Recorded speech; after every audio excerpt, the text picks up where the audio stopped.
Barbara Demick, Nothing to Envy, Ordinary Lives in North Korea.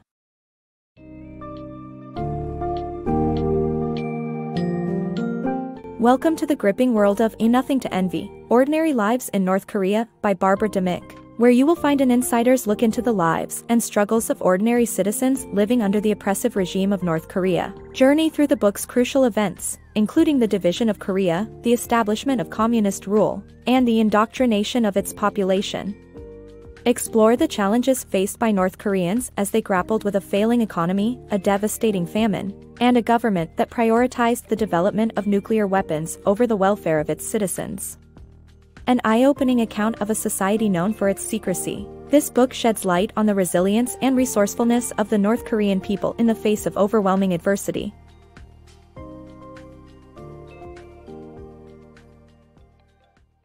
The Korean Peninsula's struggle for independence. The Korean Peninsula's history was shaped by the post-war power struggles between the United States and the USSR.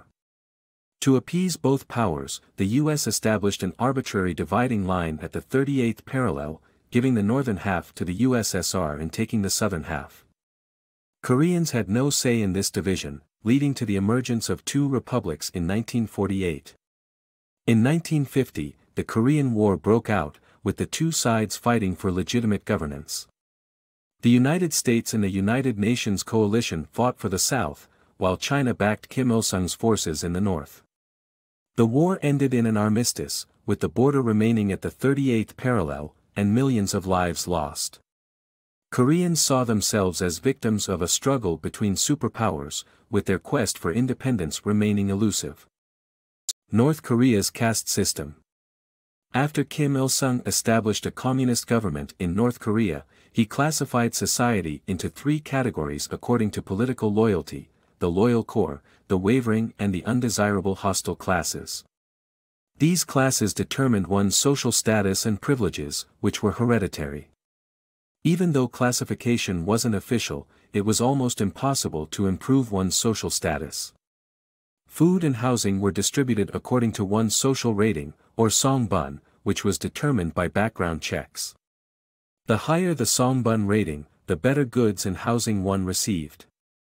Kim Il-sung implemented various strategies to ensure absolute control, including food distribution, which was only available on designated days, and punishment for bad behavior. Kim Il-sung's Juche philosophy. Kim Il-sung, the leader of post-war North Korea, introduced the ideology of Juche, which advocated for self-reliance and the creation of a new kind of human being. He blended Marxist and Leninist ideas with the belief that North Koreans were special and didn't need the help of others. This ideology was incorporated into daily life, requiring attendance at ideological training sessions and the internalization of Kim Il-sung's ideas. The media was also tailored to fit Juche, portraying the outside world as nothing to envy. Neighborhoods were organized into self-surveilling groups, and spying on and reporting others became a national pastime.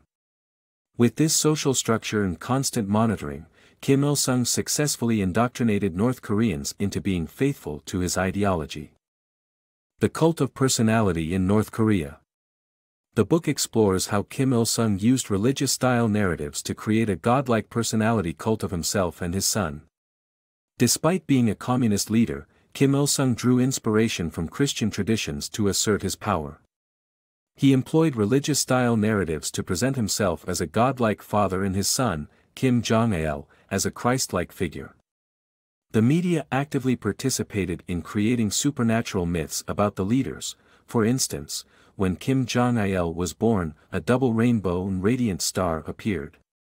Kim used his image aggressively both publicly and privately.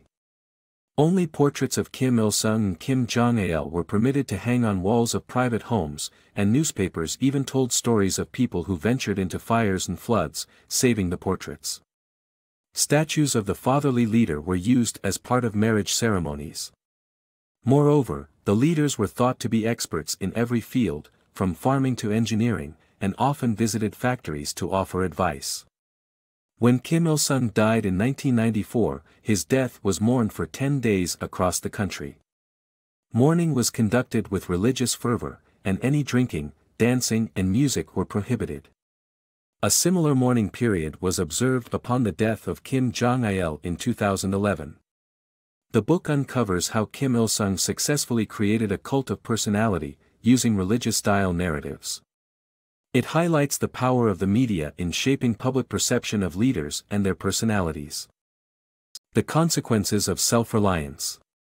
Despite North Korea's philosophy of self-reliance, the collapse of the Soviet Union in 1991 left the country without its main supplier of raw materials, equipment, and energy.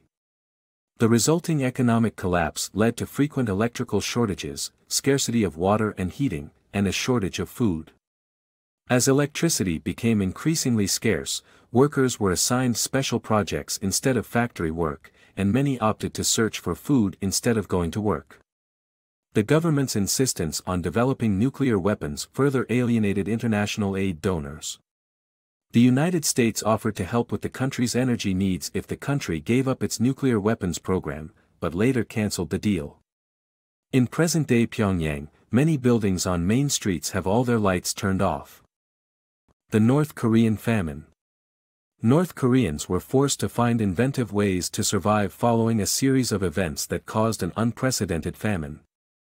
The devastation left the government unable to provide food for its people, which led to illegal private business and black market activities. The state allowed people to grow vegetables in their gardens and sell them, a move that marked the beginning of a black market trade. Farmers started storing their yields in their homes, and the government blamed the United States for ongoing blockades. Food distribution stopped entirely, which led to people selling and swapping their homes to raise funds for food. The forbidden sale of grain became a crime punishable by public execution, and rice became a luxury. The devastation was so severe that by the early 90s, people became homeless and lived in train stations, begging and stealing. Eventually, the catastrophe destroyed millions of lives by the time Kim Jong-il assumed power following his father's death in 1994. North Korea's economic disaster. Natural resources were depleted, hospitals were abandoned, and the economy crashed in North Korea. By the time Kim Il-sung passed away, the country had deteriorated significantly. People turned to making soups out of grass and tree bark, while doctors had to make their own medicine and bandages. Per capita income had dropped to less than a third of what it had been 5 years earlier, and exports declined from $2 billion to $800 million. Even though North Korea received $2.4 billion worth of food aid, most of it was stockpiled by corrupt military officials or sold on growing black markets. Kim Jong-il started legalizing black market commerce but began regulating it aggressively years afterward. He even periodically banned affordable staples like soybeans and potatoes, making it hard for the poor to buy food. In 2009, he temporarily banned North Korea's currency as a way of reigning in the markets, causing widespread chaos. The famine, darkness, and extreme instability of their nation gave North Koreans renewed motivation to escape. Escape from North Korea. North Koreans risked everything to escape to China and beyond, braving treacherous rivers and risking severe punishment to secure a better life. Those who had money paid brokers to guide them to safety, but others had to traverse deserts and surrender to police at the Mongolian border. Some women sold themselves as wives to Chinese buyers to gain financial support, while others sold household appliances and DVDs. Punishment for being caught ranged from labor camps to execution, but as more North Koreans heard about the Chinese way of living, escaping to the south suddenly became more attractive. Around 100,000 North Koreans had defected to China by 2001, with 3/4 of those sold as wives treated as slaves. The North-South Korean divide. In North Korea, citizens live under one of the world's most restrictive governments. But those who manage to defect to the south are provided a new life, including citizenship, settlement money, education, and more. However, transitioning from one of the most totalitarian regimes to a highly advanced democracy is not without its challenges. Defectors often struggle to adjust to their new lives, from navigating daily choices to undergoing rigorous questioning by the South Korean intelligence service to prevent undercover agents from infiltrating the program. Despite these challenges, thousands of North Koreans continue to take the risk of escaping to the south in search of a better life. Kim Jong-un's reign. Kim Jong-un's rule in North Korea began with a promise to improve living standards but eventually focused on developing weapons and vanity projects. While the country remains impoverished and isolated, the regime portrays a facade of grandeur to foreign visitors.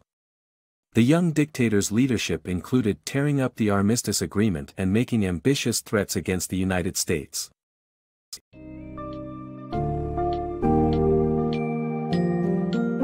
As we conclude our journey through Nothing to Envy, we witness the captivating yet harrowing stories of the people living in North Korea. The book delves into the complexities of the North Korean regime, its politics, and the impact it has had on the lives of its citizens. It showcases the unyielding human spirit, as individuals find inventive ways to survive and even dare to escape the tyrannical rule of their leaders. Although North Korea remains an enigmatic and oppressive nation, this book provides us with invaluable insights into the everyday lives and experiences of its people, enabling us to better understand and empathize with their plight. Nothing to Envy is a powerful testimony to the understanding that, even in the darkest of circumstances, the indomitable spirit of humanity can still shine through.